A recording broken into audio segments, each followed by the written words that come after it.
kind of to that next level, what often is missed is once you get them in the door, once you've found that good employee, what do you do to retain them? Because the longer you can retain them, the less problems you're going to have at the other end trying to hire people and replace people. Or what are you doing along the way to train people who are currently in your workforce so that they can move and grow? From humble beginnings, Insurance Claim HQ has grown to one of the largest property casualty firms in the country. We didn't do it alone, and you shouldn't either. Every week, we're talking to claims professionals and top experts from all over, all to help you grow your business and make you stronger. Let's level up together. I'm Galen Hare. Welcome to the Level Up Claims Podcast. In storm restoration, the job site moves fast. Emotions run high, and most teams are juggling a million things at once. But there's one thing that can quietly make or break a business: how you manage your people. Today's guests, Barbara Mitchell and Cornelia Gamlem, are the authors of the Big Book of HR, and they're nationally recognized experts on building strong, respectful workplaces. Whether you're running a 5-person crew or scaling a multi-state operation, they'll show you why HR isn't just for big companies, and how getting it right can protect your business, boost your culture, and keep your best people from walking out the door. Y'all, I am so excited because they literally wrote the book on HR. So let's welcome Barbara and Cornelia. Cornelia, Barbara, thank you so much for joining us today. Thank you for having us. We're delighted to be here. So I'm excited to have both of you here. I think it'll be great because HR is kind of a dirty word for a lot of business owners. They see it as an impediment to everything they want to do. They see it as an additional cost. But I found that it really matters. It makes a big difference. It affects the quality of life of your employees. And as a result of having good HR in place, we've grown like exponentially. So I want to talk about that. So kind of let's talk about why HR still matters. So a lot of like smaller companies, a lot of small restoration companies, they think HR means like corporate red tape. But why is it critical for like a small team to have HR, even if they're a small company? One of the things when we talk about HR, people always think of, the function of human resources, the people that work within that function. But HR is really about managing people. So every manager out there, every, frontline manager, every small business owner is an HR professional on some level, because they're the ones that are doing the management of people. In a larger organization, as you alluded to, the corporate HR being the impediment, HR plays a supportive role to those managers. And of course, the larger the organization is, the more opportunities there are to get into trouble and to find yourselves having to defend certain actions that were taken. So that's one way that HR can certainly support a business of any size. And Barbara, I know you have some additional thoughts on this as well.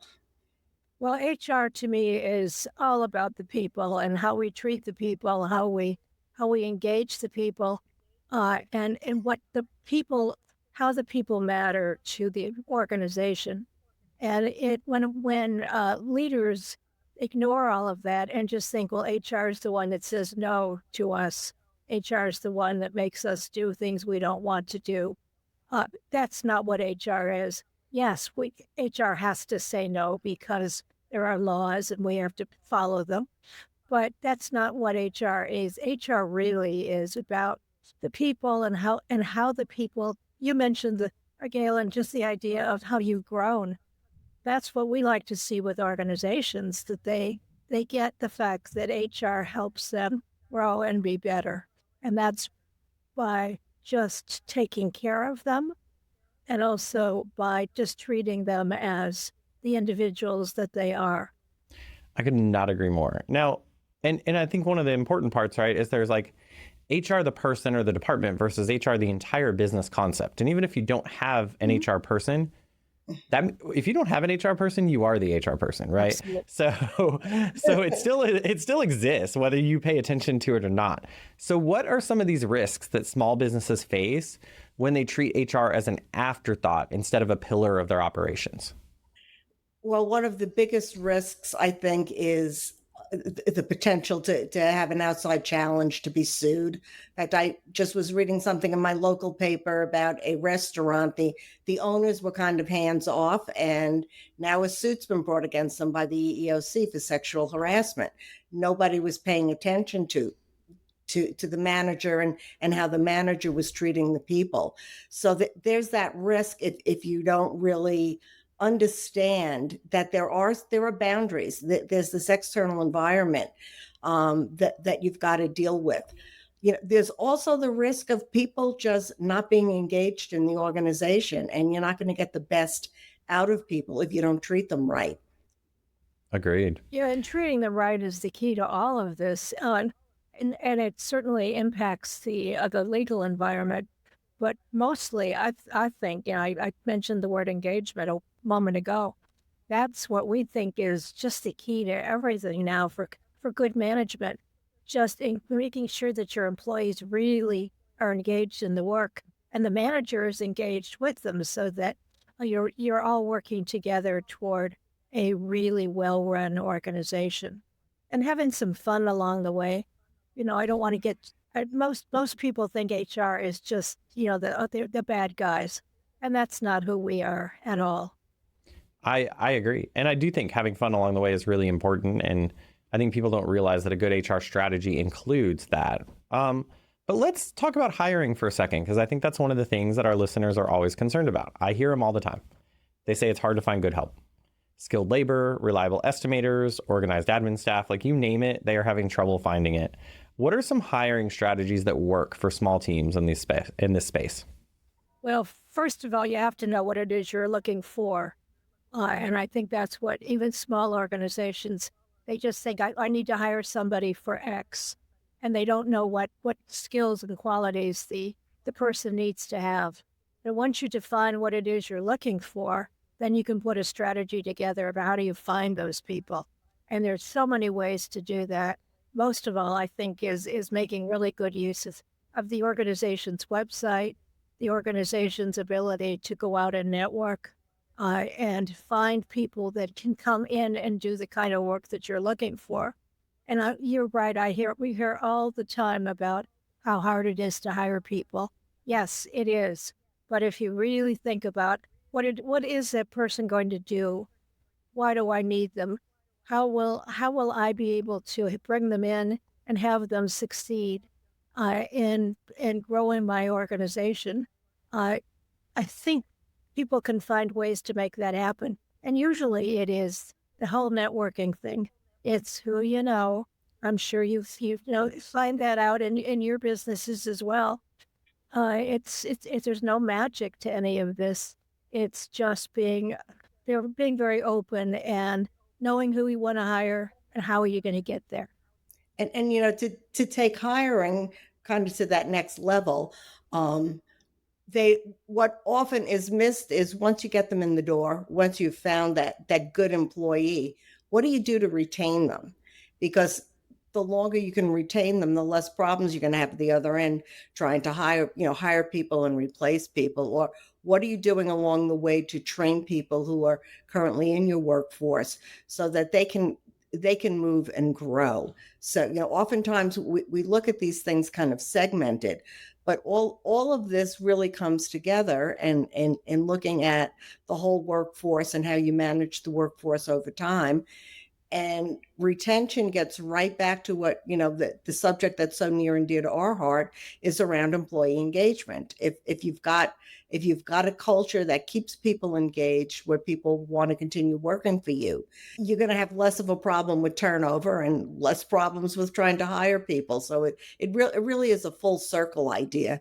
It all starts with the onboarding process.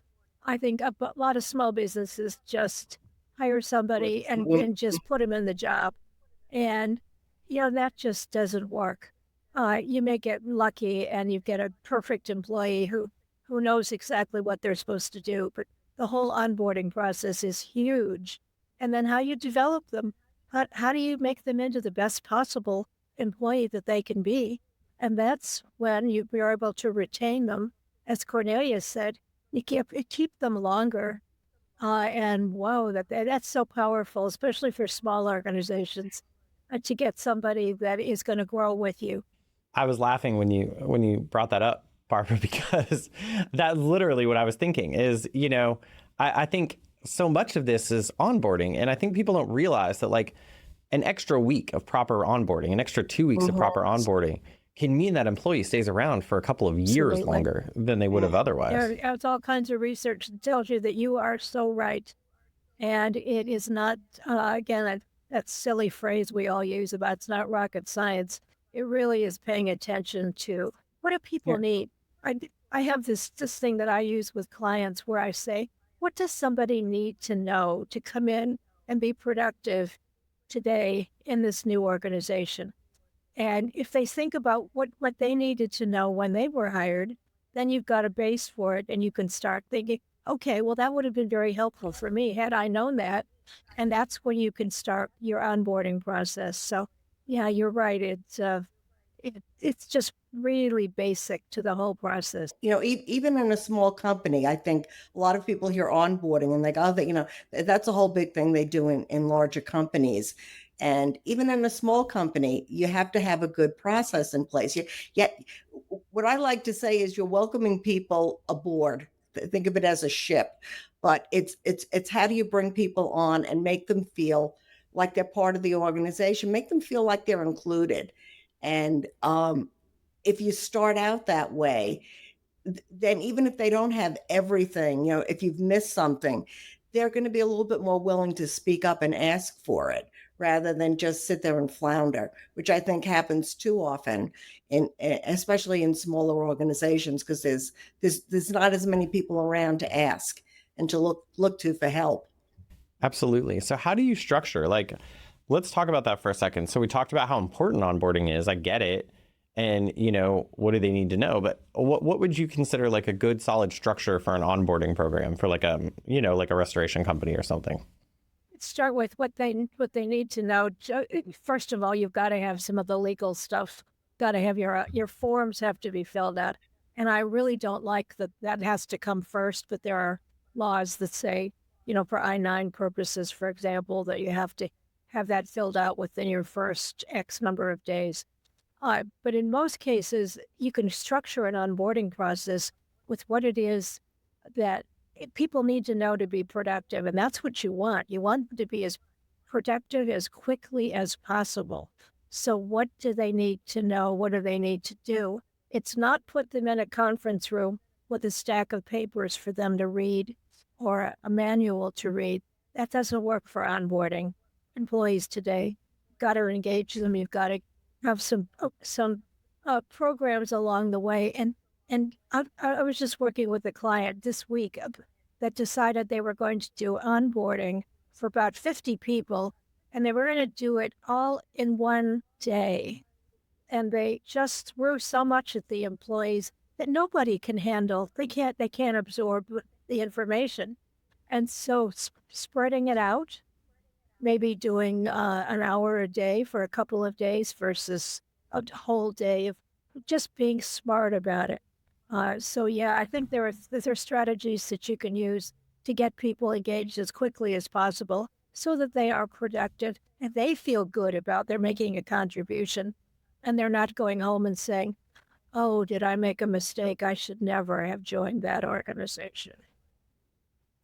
And I think for a small restoration company, probably the most important thing is to get them integrated into their team as soon as possible so that they feel comfortable with the folks that they're going to be working with side by side because they're not in an office, they're going out to different sites to perform the work.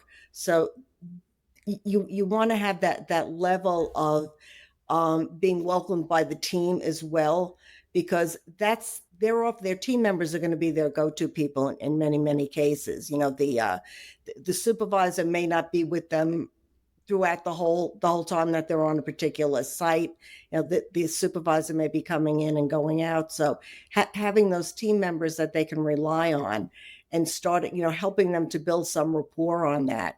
What works, I think, in companies any size size is giving them like using a buddy system, so they get assigned to a teammate who's kind of the person that they can go to all the time, and that'll give them some good grounding right from the beginning. That makes a ton of sense. And it's so important. I can't overstate. We've had other people on too to talk about onboarding. Like, you do not want your brand new hire that you worked hard to get, that you spent time, that you spent money getting, going home to their husband or wife or whoever at the end of their first day, and they say, "Hey, honey, how was your day?" And they go, "That place sucks." Right. You just don't want it.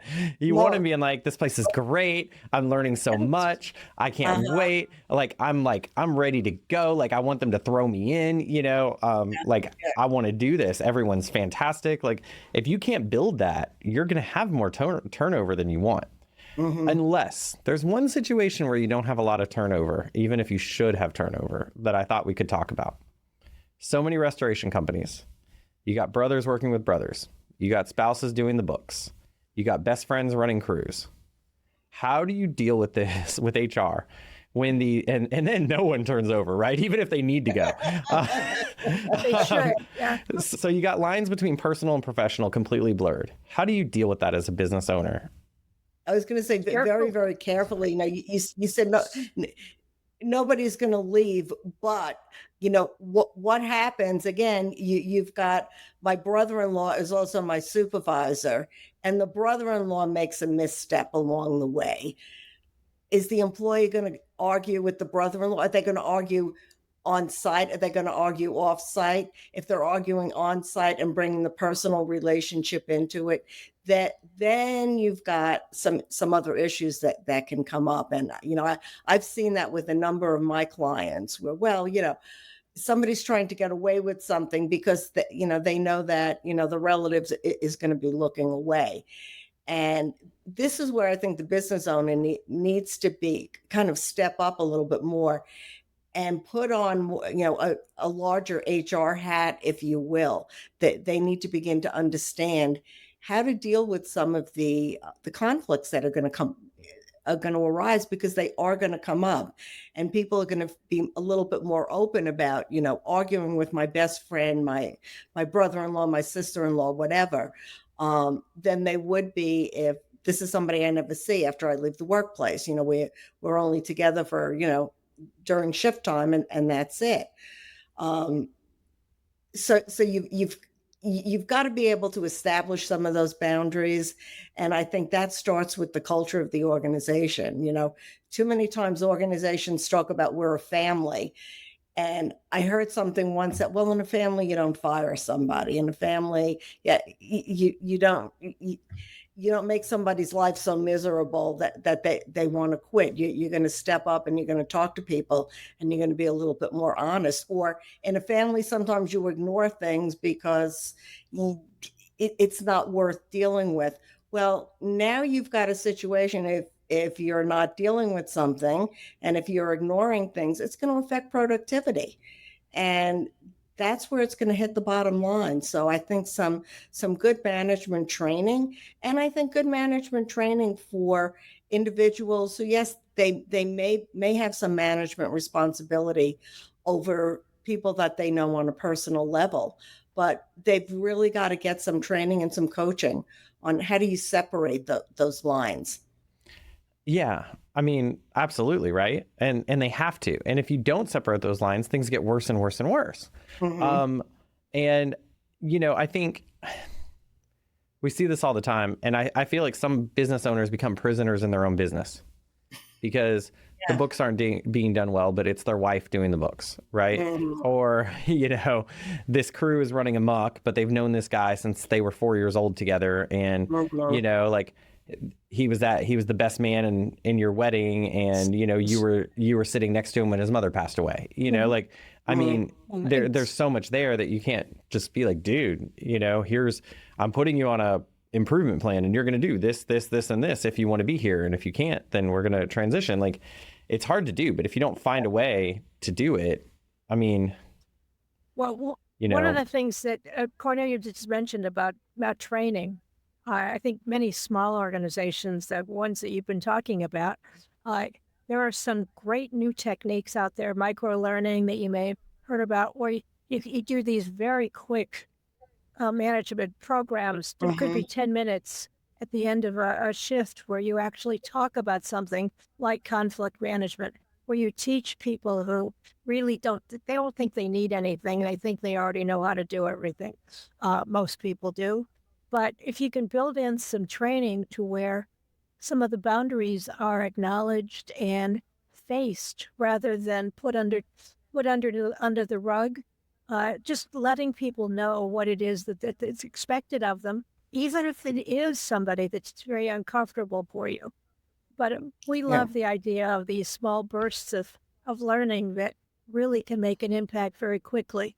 And of course, all the technology, things like podcasts, your employees can listen to them on their way home. Now, not necessarily a family member or close one, but sometimes you do have to let these people go, right? And I think that's something smaller companies especially they worry about because it feels personal. I'm not ashamed to say as our firm's gotten bigger, firing has really changed around here. It was like a running joke at the office when we were 7 people, like Galen won't fire anyone, even if they need to go, because he doesn't want to fire them. He doesn't want to be responsible for hurting their finances. He just doesn't want to do it. And as a result, people got away with a lot.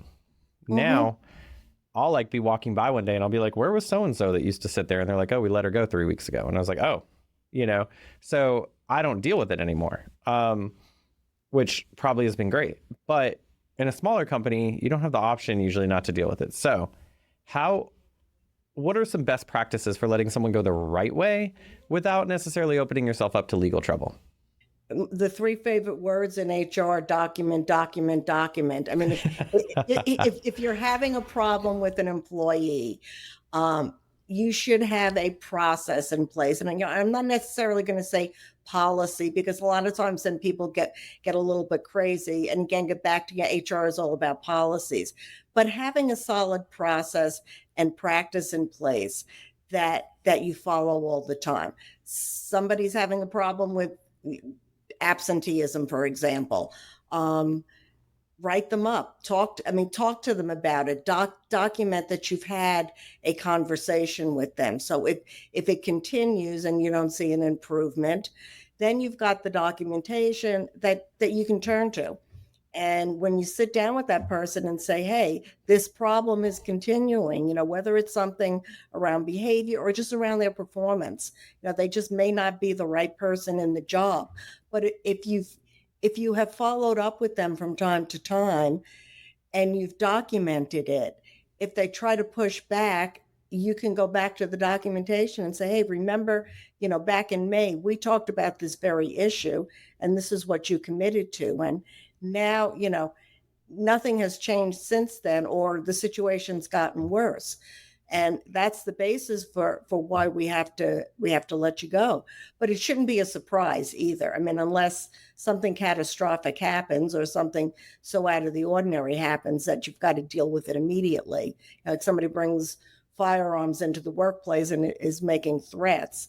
That's the kind of thing you deal with immediately. You don't pass go, you just go to termination. But, make sure that, again, the process is there and that you're following the processes that are in place. Because the one thing that will get you into trouble is to just kind of go out and be rogue about it and say, no, don't like this person, time to get rid of them. And I've seen too much of that happening. And that's going to put the company in risk. And if you've got a good process and you follow it, it doesn't matter who the person is, whether they are the CFO's sister-in-law's cousin, uncle, whoever it might be, because you're following the process. And I know this is just one of those phrases that people hate, but it's not personal. It is, you are following your process and you're doing the right thing for your organization. And that's the way to do it. Yeah, I could not agree more. So let's talk about people. There always has to be a why. There has to be a reason, right? Not just in firing, but in your business. So, I've seen you guys say people drive success. And I think in an industry like ours, that's true, but deadlines are tight, emotions run high, stress is really high. How does investing in people actually impact your bottom line? Well, I think it's everything. If you don't invest in your people, and they're not producing what they're supposed to be doing. I don't know how you, as an organization, you succeed. You're always be constantly trying to make up for something that you haven't done. So I really do think that paying attention to what the basics are, and again, the first thing we talked about when we got on the call with you is to talk about people as human beings and how we treat people as human beings and how they become part of the organization, how you work with them to be as productive as possible. And if they're not able to do the job, then you use the process we just talked about. But I think that you've got to really be paying attention on that really very basic level of what works for this organization and what am I doing as the leader. It also goes back to what we talked about earlier with retention. If you're paying attention to people and you're investing in them, they're going to hang around longer. Affects your bottom line. Sure does. Yeah, love that. All right, last real question before we move to close this. What is one thing that every company that really has no HR strategy could do right now, this quarter? I guess, yeah, we're in a new quarter. So they could do it this quarter to dramatically impact their HR approach. Listen to their employees.